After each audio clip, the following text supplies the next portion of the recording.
Vaccine trial की details मुझे पता चली, मेरे जो साथी जूनियर डॉक्टर्स हैं जो पीडियाट्रिक डिपार्टमेंट में काम करते थे, उनके थ्रू मुझे पता चला कि कुछ इन्वेस्टिगेशनल वैक्सीन के भी बच्चों पे ट्रायल किए जा रहे हैं। ये आरटीआई तो मैंने अभी मुश्किल से 2 महीने पहले ही फाइल किया था, जिसमें मेरे द्वारा एडजुवेंट्स की जानकारी मांगी गई थी कि वैक्सीन के अंदर ऐसे कौन से एडजुवेंट्स हैं जिनको इम्यूनिटी को बूस्ट करने के लिए यूज किया जा रहा है। मुझे लगता है कि जो नए और डेवलप एडजुवेंट्स हैं वो महंगे हैं,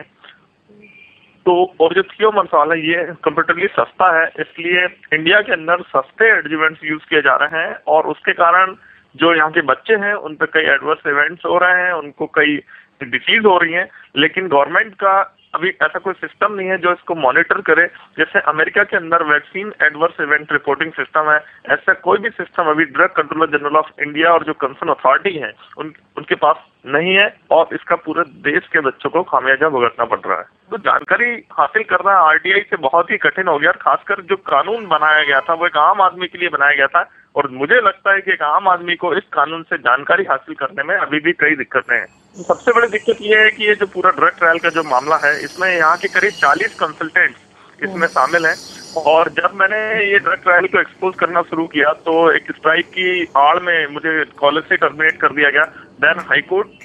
में मैंने उस ऑर्डर को चैलेंज किया, वहां से मुझे रिइंस्टेट किया गया, लेकिन स्टिल मुझे अभी तक इन्होंने ज्वाइन नहीं करवाया। मेरी 2 कंटेम्प्ट पिटीशन से हाईकोर्ट ने ऑर्डर किया कि इनको ज्वाइन करवाया जाए, तो मैंने अपनी नौकरी गंवा दी पूरे मामले में, है ना। और किसी को भी प्रताड़ित करने से ये नहीं छोड़ते हैं। दूसरा, पूरा इनका संगठन है, मतलब जिस मेडिकल कॉलेज, तो डीन, डायरेक्टर मेडिकल एजुकेशन, कई सीनियर प्रोफेसर जो कॉलेज काउंसिल के मेंबर हैं, सब लोग कहीं न कहीं ड्रग ट्रायल कर रहे हैं और वो सब एक दूसरे को बता रहे हैं,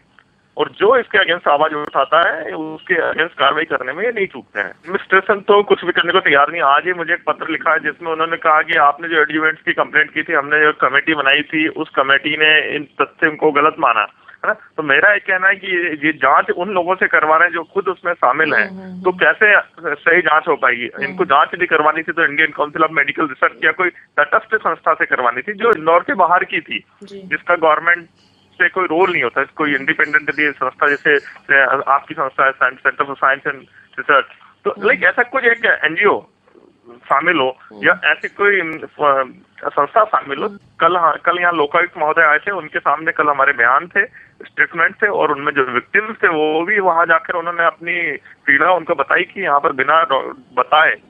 बच्चों का ट्रायल्स हो रहे हैं। तो लोकायुक्त ने इसको गंभीरता से लिया है और पूरे रूल्स एंड रेगुलेशन हम लोगों से मांगे हैं, और उन्होंने हमें आश्वस्त किया है कि इस पे मैं गंभीरता से जांच करूंगा। लोग अवेयर हो पाएंगे या लोगों को पता चल पाएगा कि ट्रायल क्या, और सबसे बड़ी चीज, इस ट्रायल की आड़ में मल्टीनेशनल कंपनीज से डॉक्टर्स ने करोड़ों रुपया लिया है,